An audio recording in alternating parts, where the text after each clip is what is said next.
Hey, Sens fans, welcome to today's episode of the Senstennial Podcast that is sadly only featuring Matt today. No Benito tonight, but that is okay. We'll get him back on the show next week for sure. But today, what we want to talk about is recapping the first five for the Ottawa Senators. Now, generally, I like to hold my judgment through maybe the first 15 to 20 games to kind of see where everyone's at once they're settled in. But let's just give a premature how we looking out there, and it has been a start to the season with some highs, some lows, and it's just been kind of wild. So, Matt, Ottawa kicks off the season. They win at home against Florida, drop one to Montreal, win a wild one against LA, drop a pretty sleepy Yeah. Thursday night game against the Devils, and then pick one up against the undefeated Tampa Bay Lightning on Saturday. So, it's been up, down, up, down, up. And hopefully, the road trip that they're going on, they can stay looking up. And so, yeah, I just wanted to get your thoughts on the first five so far. Yeah. I mean it's after 5 games we're above 500. So that's good. As you said, it's kind of tough to get a judgment call on a team this early on in the season, but I have to say there have been a lot of bright spots with this team. Um I mean, they beat the cup champs game 1. Um, and probably one of the best periods of Senators hockey in that first period. But they proceed to lose the next like 5 periods. But they hold on against Florida, and then they go in and lay a bit of a stinker against the Habs, which is tough. It just didn't feel like they were ready for that game, and they took them a little too lightly.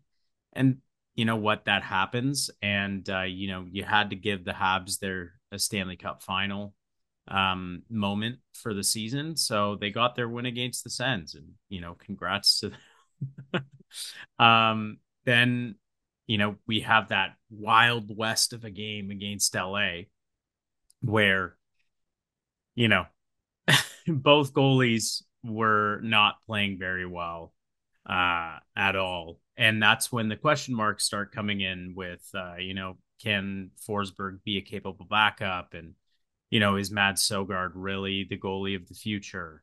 But they still win that one. And that one's important because they never had a lead up until the third period. And I feel like that's a game the Sens lose 10 out of 10 times in the previous seasons. But it was nice to see Travis Green challenging them, telling them what they're doing isn't good enough and they need to improve. And then they go and, I mean, the New Jersey game it wasn't a bad game. Like, I thought they played pretty well. They just got goalied.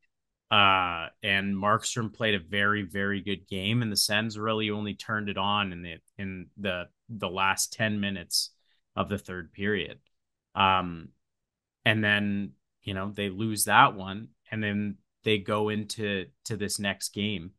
Um, and you really think that facing off against an undefeated Tampa Bay Lightning team is going to be a huge challenge.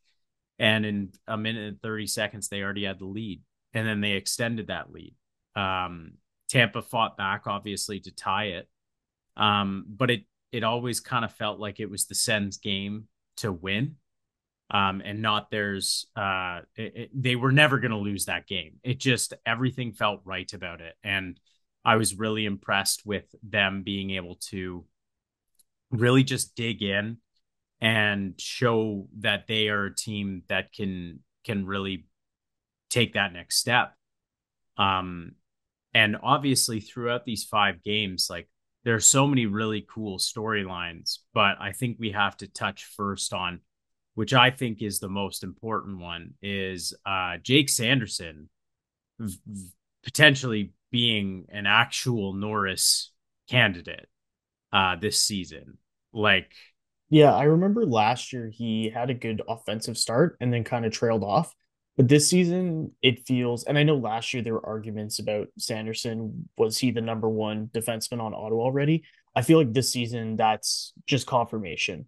Out of the gate, he's been playing 25 minutes, almost 26 minutes a night. He's already got 7 points in 5 games. I know that they're all power play or one shorthanded point, but to me, that just shows like at 5v5, he's playing really tough matchups. He's playing against all of the other teams' top lines, top pairings, and being able to hold his own. And also the fact that he can hold his own at 5-5, and then you let him just cook on the power play, and he's able to get you points. Like to me, and I can't remember who it was. Somebody on Twitter asked me if I was worried about that, and I just said no, I don't think so. It was Because to me, Keenan. oh, was it okay? Well, yeah, I didn't want to like call him out a bad way. I thought it was just more of like it's good that he asked that because for me, Yeah. I could come on here and answer it in more detail for him. But for me, it's not a worrying thing. If anything, it shows that he's doing a great job despite playing some of the tougher matchups. And eye test is showing that, analytics for the most part have been dandy for him. So I hope he can keep excelling. And I think between him and Tim Stutzle, like that's a heck of a top five with your 2 draft picks that you had. I know Stutzle was projected to go 2 or 3 anyway, but Sanderson was outside the top 10 headed into the draft. And to get him at 5, I know the Anaheim Ducks were laughing when they took Jamie Drysdale. Who would rather have Jamie Drysdale over Jake Sanderson today? I think it's 32 out of 32 teams take Jake Sanderson. Maybe who is Drysdale on the Flyers? Yeah, they still take Jake Sanderson. That maybe behind closed doors. I think maybe they're like, no, Yeah, no, yeah, Jamie yeah, Drysdale. yeah. But hey, listen, Jamie Drysdale, he's put up more points in a season than Jake Sanderson. But I think when you're looking at a complete player who, like you said, early on is in the top 5 for Norris, the Norris race, which I know, again, I prefaced this at the beginning of the episode, very premature, but it's Yeah, fun to have these conversations anyway and yeah. see what happens, nearly 75, 80 games later and see what happens. But anyway, yeah, it's nice to see them doing quite well. I wanted to talk about Linus Ullmark. Now, he's only played 2 games. He got a win, then he got a loss. I mean, he's back now for the road trip. Are you worried at all about him being injured early into the season, or are you hoping that that's just a minor thing and he's groovy for the rest of the year? I think it's probably just a minor thing, especially the way they kind of made it sound. But it's in an area that I think could probably become a bigger issue. Maybe he had some knee soreness or some hip soreness or something like that, something that's essentially crucial to being a goalie. Um, and I could see them looking at that and saying, you know what, no point taking a chance. They told Forsberg that he was going to be playing a few games right off the hop, which Travis Green alluded to in media availability. But I think there's nothing wrong with Ullmark, you know, it being a little more precautionary, um, and getting. I like listen. I think Forsberg got like torched, um, in the LA game, and then I thought he actually had quite a good game against Tampa, um, and like I think he's just a victim of these little ticky tack things happening and it just ending up in the back of the net. And he gets no faith from people. I saw Sean Simpson being like, oh, Forsberg can't get square to the puck on Kucherov's one-time goal. And I'm like, my brother in Christ, like, what do you want him to do? Do you want him to like teleport like Goku over there, or like what are we doing? So Hey, I maybe he thought, does. Maybe he does. yeah, maybe he does, and then I will remind him of his NHL stats. Uh, Oh, um, damn. We're turning this yeah, into like a roast session. Holy. I think there is a time and a place to shit on a goalie, and I just didn't think it was necessary, especially after he gets the win. And then everybody's Yeah. like, well, okay, he did his job. It's like, oh my God, like you can't get off the bus and then get back on Yeah. whenever you want.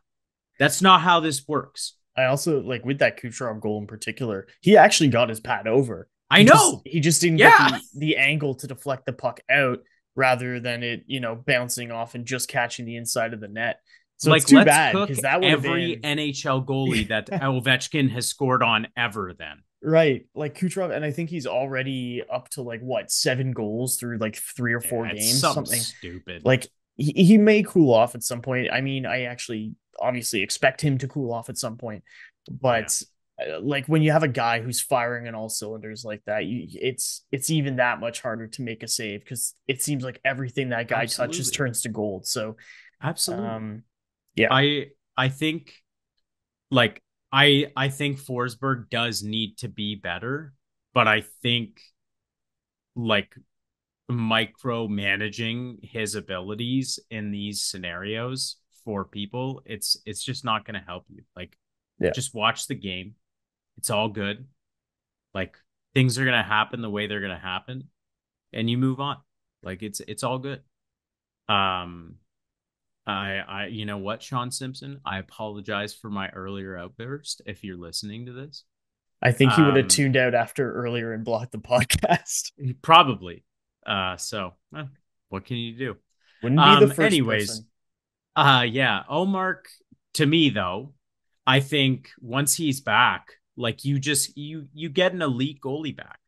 And there's nothing better than having one of those ready to go. And this is a crucial Western trip.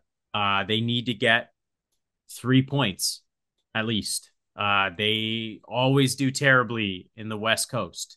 So if they can get out there and, sorry, West Coast, maybe a Western swing, they always do terribly out there. So if they can, get some points, keep things rolling, you can be pretty happy with that. And like the forwards, the top six is starting to click. I don't know about you, but I liked Amadio on that first line, and Giroux on that second line looked much better. Yeah, I was actually going to raise that to you. I think off the begin or from the beginning of the season, Giroux looked kind of slow. I know Bennett, sorry man, I got to call you out here. Bennett was telling us he's like Giroux's washed, man. And Norris, he's gonna be like, yo, why the hell did you have to call me out like that? No, he owns it. He owns it. He's willing to eat crow when he's wrong. So we'll see how the season pans out. But yeah, Love that guy. Giroux now 4 points and five. Norris also has 5 points and five, and Batherson kicking it at 6 points and five.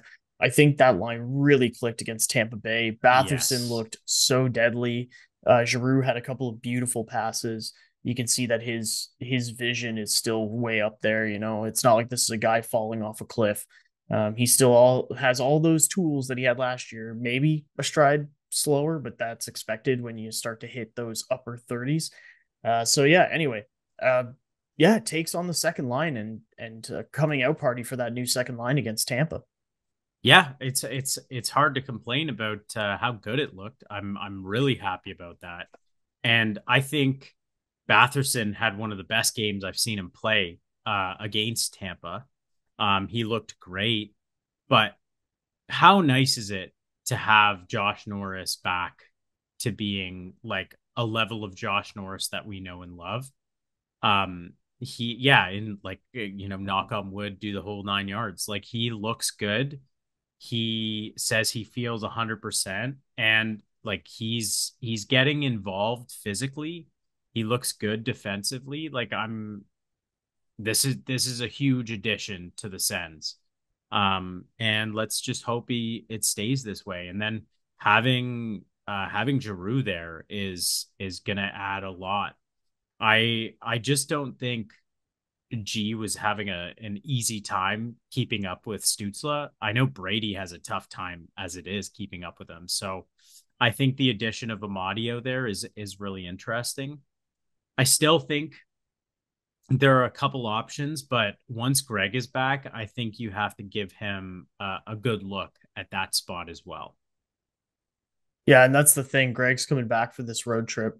Maybe I should call it a flight trip, but Greg will be back. It'll be nice to have him back. He didn't, I think, stand out in the first couple games that he played, but that's fine. Like he's the type of guy who he gets under other teams' skin. He also was demoted. I'll call it a demotion to the fourth line. I believe it was against the Habs, and so I don't know. I feel like him being able to play in a more elevated role would suit him better, but if the Sens are getting wins, then roll with what's getting you wins. I know right now it's been a back and forth between the win and loss column, but hopefully now with Ullmark back, they can have some more consistent and stable goaltending. Yeah. I would also like to give a shout out here to Nick Jensen. I think he's looked great through the first handful of games that he's played as an Ottawa Senator. 2 assists. He was laying down the body a lot to block some shots on the penalty kill, which you love to see. I believe he also like saved a wide open net, I believe against Tampa or maybe it was New Jersey, but he had a really nice block on the PK to save a goal. So I don't know. He's been putting in work, and I really like what I've seen from him so far. Yeah. I mean, I know that pairing isn't an analytics darling as it is, but it hasn't looked that bad to me. I thought Jensen has provided a lot more defensive capability than we have been used to with a partner for Shabbat. And I hope that they continue to kind of flourish because, um, you know, two of those guys being at the top of their game just makes the Sens better. And Shabbat has had some rough patches. And he has been on the ice, I think, for 11 goals against for the Sens. But at the same time, like, just I don't care. Like, if Shabbat looks good, he feels good, then the vibes are high. And right now, we've got a couple wins in the bag, and that is something that we just have to build off of, because they're a team that can be mentally small. And I think getting rattling off some wins at the start of the season would do wonders for their confidence. 100%. And I think October has kind of been an up and down situation for the Ottawa Senators the last couple seasons, but November has been like where they're taking too many L's and they knock themselves out of the playoff race before it's even the new year. So I think October, it's fine because you're trying to get chemistry. There's a few new players that are on essentially each line this year, new defensive pairings. So I think that there is that kind of warming up period where they're getting to, know each other, get some chemistry. I think Jamie Baker had a really good segment on TSN 1200 in the post game after Ottawa lost to New Jersey, and they were getting some wild calls on there and text messages, and Jamie Baker just was like very blunt with telling people to be patient, and I respected him, having to just I don't know, come at that when you're on the radio and you're taking Yeah. negativity all the time, being able to give that positive turn and be like, hey, listen, I was a player, I was in those locker rooms when you get off to a slow start. He's like talking about conditioning as well. He's like, there were off seasons where I felt like I was in the best shape of my life, got off to a slow start. There were off seasons where I felt like I did a normal job of getting ready for the season, had an okay start. Times where I kind of felt like I wasn't in the best shape and had a great start. He's like, I don't know. And so there was, because I think it just was some criticisms about certain conditioning of players and people Yeah. looking a step behind. And one thing that also came up was lack of leadership in the locker room. And he absolutely did not buy that fan text. He was like, absolutely, there is no leadership issues in the locker room. I mean, you look at the guys they added in terms of like forward core, three guys who have won Stanley Cups in Amadio, Perron, and who's the other one? Oh my God, I just blanked. Oh, Nick Cousins. Whew. And actually, Yep. this is a good segue because I actually wanted to get into that fourth line. So we'll get there in a sec. But yeah, Jamie Baker basically saying you added these guys who have all this playoff experience. These teams that won Stanley Cups, they're not teams you would hope anyway that have leadership issues, and so that shouldn't be a major concern. Like if we start having, you know, a total downhill season and players are looking dejected and there's animosity and stuff, and you can hear it in players' voices. I don't know, or like players yelling at each other on the bench. Maybe that's something more, but right now I think it's way too early to say stuff like that. But yes, let's get to the fourth line. So Nick Cousins, 5 games in, no points, but he's playing in a fourth line role. And I also wanted to bring into that Noah Gregor and Zach McEwen. I think there's different things you could say about each one of these guys. So maybe I'll pass it off to you to have a crack on your observations of those 3 players. I mean, I sent out a tweet while I was watching the Tampa game, but it always feels like that fourth line has a meaningful shift every time it's out there. And I really like Travis Green's approach of challenging his players. And I feel like every time the fourth line comes comes up and meets that challenge, especially when it comes to providing a little more offense. McEwen had that crazy slap shot goal in the LA game, and it just felt like that spark that was needed to get the team moving, and that you can expect a little offense and goal scoring and playmaking from that fourth line when it comes to, Zach McEwen, Nick Cousins, and Noah Gregor. Noah Gregor has crazy speed, and he feels like he could be, you know, a player that we have been missing for a long time. Like, it reminds me of like Eric Condra. He got how many breakaways? Like it felt like he was getting one breakaway a game and was, converting on like every 8 games. And I just hope Noah Gregor can make it, maybe every 6 games or something like that. Maybe every 5. That'd be great. Nick Cousins, it's kind of surprising it took him as long as it did to find a home. He's still a very capable NHL player, and he hasn't been doing as much getting involved in extracurriculars, but I'm okay with that. And as I said, Zach McEwen, he's a big bastard. He's just gonna go bowl people over and do his thing, but he's also skating hard, and he's got one of the fastest shots in the NHL. And if he gets the opportunity to get it off, like, who knows where it goes. So I'm happy with that fourth line. I don't know how you're feeling about it. Yeah, Zach McEwen has been a positive surprise for me so far in the first 5. He's looked like a player who is, I don't know, he's a step ahead of where he was last year. And it's kind of weird because it's not like he's a young prospect trying to take, another leap in his game. He's a guy Mm-hmm. who hasn't ever really been anything more than a fringe NHLer, but he looks like he is suitable for a fourth line position in the NHL now. And that's great because the Sens have him for this season and one more at league minimum. So, I mean, if he can keep this play up, gives you a reliable fourth liner, I'm cool with that. Like you said about Noah Gregor, I know we were all somewhat critical of this signing. Not like, oh my God, because it wasn't a lot of money. It was just kind of like, huh, okay. Like, I'm not sure how he really, uh, if he does much to upgrade on Parker Kelly, but to me, he definitely seems noticeable. He lays the body quite a bit. And even though he's not a massive guy, like he's right there at 6 feet, he lays the body and just comes across as a big player because of how he plays. So I think that that's really nice to see. You want that physicality on your fourth line. With Cousins, I feel like he's been in the fray. He's just, nothing going his way just yet. But, he's a guy who's gone deep in the playoffs with Florida and won the cup with them. So I'm not too worried about his game picking up, just giving it some time. But yeah, I'm with you. I think that fourth line has meshed well, and I'd like to see where it goes. I know Adam Gaudette's also been taking some rotations on that Yep. fourth line. I haven't been uh, bothered by his game at all either.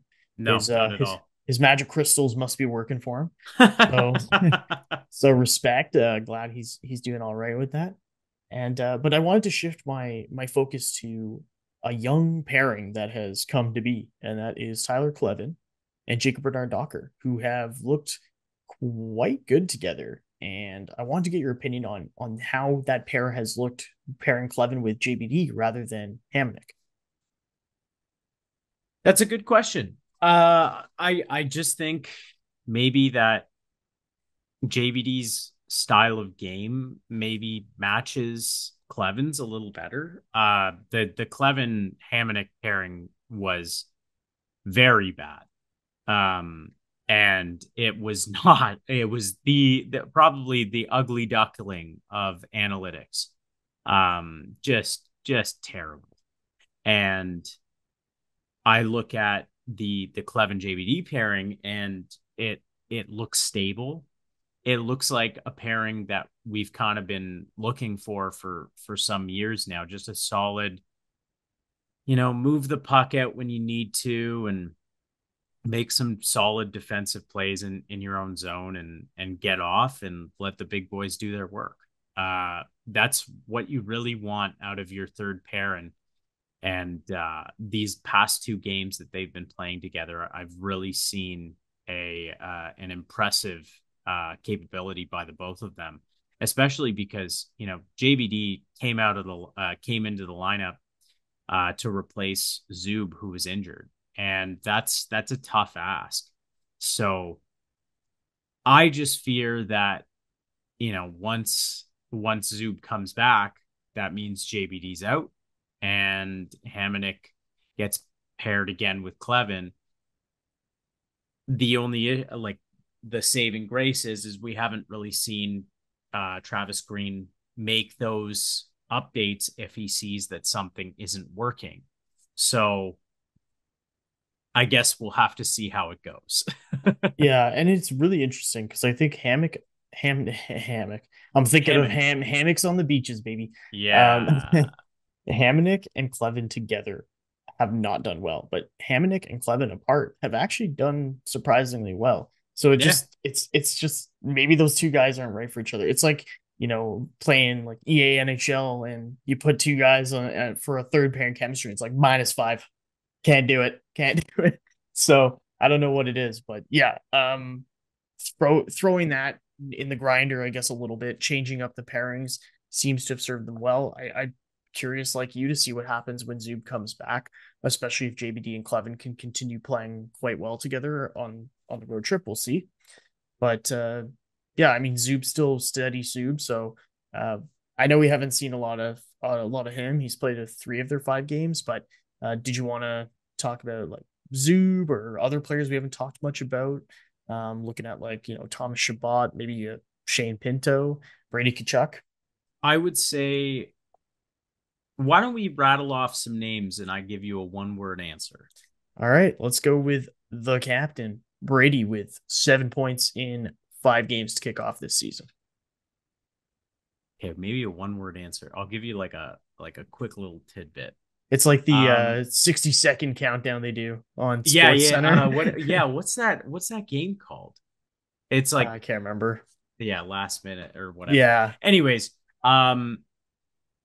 surprised he has 7 points. fair enough. I think there have been times where he's looked a little behind, but it feels like he's kind of like Giroux where he's coming around. So let's hope that keeps up. But I'll Yep. move to number 2, Shane Pinto with a goal, 2 assists in 5 games. Looks great. Could see him potentially challenging for a second line center role. All right. High praise. But hey, at least this time we get to see him for a full season. Am I right? Yeah. All right. Let's go to next. Thomas Chabot sitting at 2 points in 5 games. How do you, what's on your mind when you think of him so far I this think season? he's been solid. I'm surprised his point totals are so low. He still has those shaky mistakes, but they're coming less and less than they did last season. Let's move along to who did I say next that I already forgot? Artem Zub. We talked a little bit about Zub, but any comments on Zub prior to his injury? Steady Eddie, but he needs to stop getting hurt. Uh, and David Perron, he has no points through 5 games, but as we we learned, he has a lot of family stuff going on right now, and everything hopefully goes okay with his wife Vanessa's pregnancy, and obviously their daughter that is yet to be born, but Elizabeth, who might require surgery upon birth. Really hope everything goes well for them. But his play so far, what have you thought about that? Uh, every time he's on the ice, I always think, oh man, I love David Perron. Um, he's a great player, and the points will come. Yeah, and that's the thing for me. I think when you look at his analytics too, he's playing well defensively, Yeah, and that includes PK, which is really nice. Like he's a veteran forward, so you'd hope that he would be able to kind of step in and help in those areas. He's done that. You can tell his physicality and his board play down low. He's really gritty. Love that. Hated him as a Detroit Red Wing, but already like yeah, him as an Ottawa Senator. So, yeah, yeah, like you said, hopefully the points will come. I know some people were sharing analytics about his expected goals for and stuff, and it looks promising. So I think yeah. he just hopefully everything goes okay in his personal life, and he's able to come back and focus on hockey and yeah. But of course, family comes first, and that's why he's not going to be on the road trip with the team. Yep. We talked already about goaltending, but I kind of wanted to talk a little bit more on Forsberg because I know we kind of recapped how he looked. He got pulled in that game against LA. Sogard, didn't look great coming in relief, but that game was absolutely nuts. And then Forsberg comes back, and I thought he actually had a pretty solid game against the Devils. He had a 914 save percentage and made 32 saves on 35 shots. I personally don't think there was a ton to criticize that game. Like that 2-on-1. I think It's people were finding ways to criticize him. They didn't like yeah. that goal. And to me, low blocker is the most difficult shot to save, period, for any goalie. So people are going to critique how they're going to critique, but there's nothing there on that one. Yeah, and I think you also look at the Tampa game, and yeah, there were maybe a goal or two you'd want to have back, but we already talked about the Kucherov goal. That's quite a hell of a save to make Yeah. if you do make it. I know there was that one that I want to say was Brendan Hagel, maybe that shot it, and it It just was went. Jake Gensel. Oh, sorry, It yes, was it his was first Gensel. goal. Yeah, It thank you. was and Hagel scored one of that them, but not that one. yeah, that save selection is tough, especially from that spot. It's one that is consistently dogged on by other goalies. Don't do the RVH there, and he did. I didn't. I didn't hate the save selection, but it's a very leaky save Mhm. position. So, and also the spot that Jake Gensel found, uh, Yeah, I don't know. and I I think I that's the called thing, it more right? lucky than crappy, but Yeah, yeah, that's me. but also Jake Gensel's a hell of a player. Like if Yeah, this is coming off a guy who maybe gets 3 goals a season, you're much more upset about it. Like Ottawa always gets players' first goals scored on them, so it yeah. seems kind of on point for the Sens to get scored on by a guy in his, with his new team. So anyway, yeah, I don't know if you want to cover anybody else. I think overall we've covered basically everyone. But any final comments on maybe what you're hoping for this road trip? I'll Because say one little uh shout out is to Michael Amadio. I think he's been playing excellent, and the points are going to come for him as well. all right, But for the on this road road trip, trip, the Sens play 3 games before returning home. yeah. They play in Utah, they play in Vegas, and they play in Colorado. How do you think they do in those 3 matchups? Okay. And you could Uh, just I do like a win loss. You can go I into the think they're season. going to beat Utah. Um, I think they're going to go to OT with Vegas. And I think they're going to beat Colorado. Damn. Okay. So maybe either a 3-0 road trip or a 2-0 and 1. Yeah. Yeah, Spicy. I don't know Okay. why. I don't know why the vibes are like that, but I think maybe the boys you know, knowing that Perron won't be there, they really, put in the best effort possible.